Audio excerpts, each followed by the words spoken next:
Olá, bem-vindos a mais uma exploração aprofundada nossa aqui. Hoje a gente vai analisar um material assim bem interessante para quem joga D&D quinta edição. São os trechos de uma tradução feita por fãs do Elemental Evil Player's Companion. Exato. E, olha, embora ele seja ligado à campanha Príncipes do Apocalipse, as opções que estão ali podem dar um tempero super especial para qualquer aventura. Claro, sempre com o aval do mestre, né? Nossa tarefa aqui é mais destilar o que ele traz de mais impactante para criar personagens. Ótimo, vamos investigar isso então. Pelo que eu dei uma olhada, o foco parece ser bem forte em novas raças e magias, né? Tudo com essa pegada bem elemental, acertei? Precisamente. O material mergulha fundo mesmo nas forças primordiais, é essa a ideia. Beleza. Começando então pelas raças, que estão lá no capítulo 1, temos os Aracocrá, o tal povo-pássaro. Eles vêm direto do plano elemental do ar, né? Basicamente uns humanoides com asas, tipo águias ou talvez papagaios. É. E o fascinante neles é como essa origem, essa coisa planar, afeta a psicologia deles. O céu para eles é tudo, sabe? Ficam super desconfortáveis em lugares fechados e eles têm uma visão bem peculiar sobre posse. Para eles, pegar algo brilhante voando é natural, mas a ideia de possuir terra, um terreno, é meio estranha. Entendi. E claro, a capacidade de voar já desde o nível 1 é, mecanicamente falando, um divisor de águas no jogo. Entendo o apelo, com certeza. Mas assim, voar logo de cara, isso não complica um pouquinho as coisas pro mestre, principalmente em níveis mais baixos? Como é que isso geralmente impacta o jogo na prática? Principalmente em jogos mais abertos, o uso das asas é poderoso. E o mestre precisa tomar cuidado para usar monstros que também tenham recursos de voo, para trabalhar com assaltos do ar, atraindo os monstros para a baixada e tendo sempre opções de luta normalmente na mão. Ok.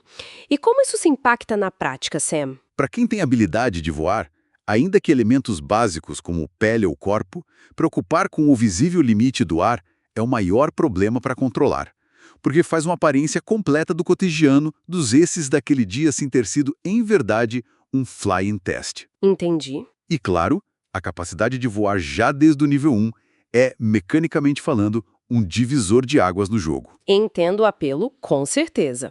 Mas assim, voar logo de cara, isso não complica um pouquinho as coisas pro mestre? Principalmente em níveis mais baixos? Como é que isso geralmente impacta o jogo na prática? Ah, impacta sim, com certeza. Muda radicalmente a exploração, né? A armadilha no chão, muitas vezes eles ignoram, mas aí o combate em espaço aberto ganha na hora uma dimensão vertical.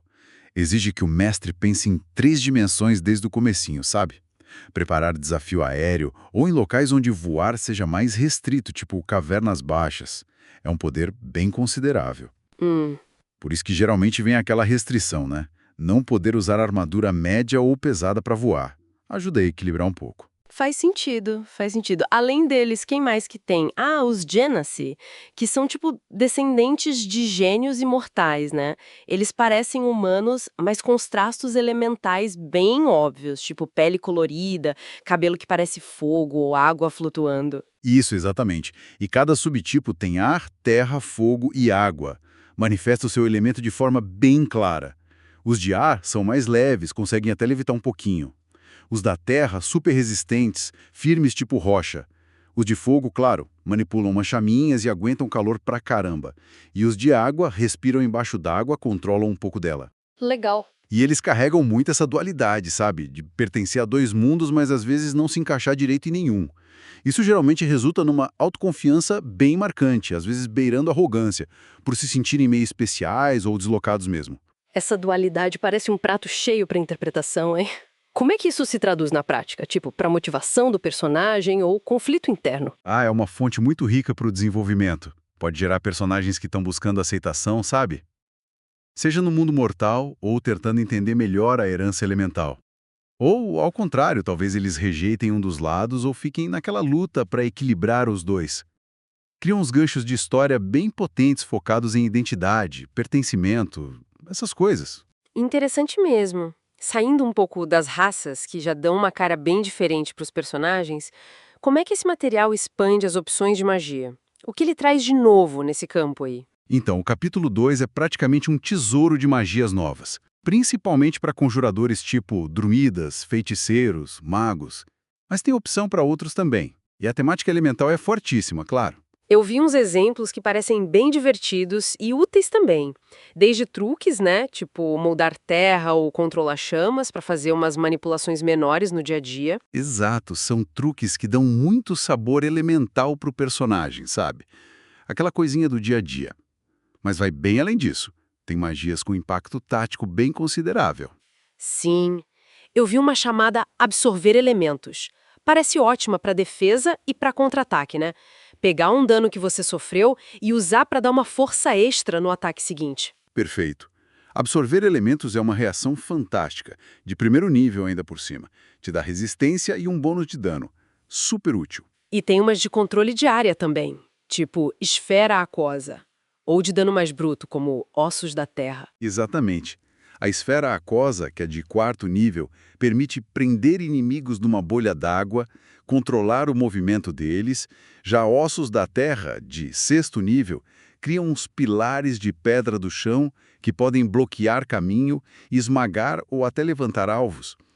Essas magias não só aumentam o leque de opções, mas permitem que os personagens expressem uma conexão bem mais profunda com as forças primordiais.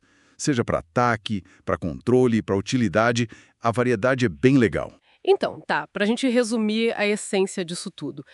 Esse material basicamente abre as portas para criar personagens com uma identidade elemental muito forte, seja pela raça exótica como os Aarakocra ou os Genasi, ou pelo foco nessas magias novas, é isso? Perfeitamente. Acho que a relevância maior é justamente permitir ir além das opções mais padrão do livro do jogador, sabe?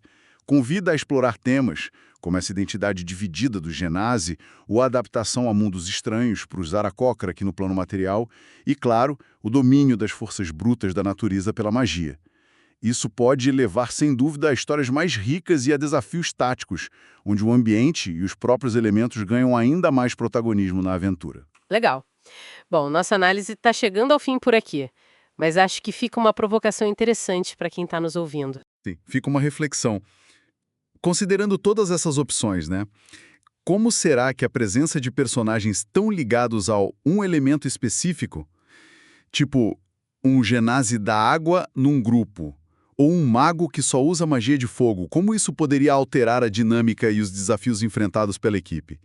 Mesmo em aventuras onde os elementos não sejam o tema central da trama, sabe? Como isso mexe com o grupo? Fica aí para pensar.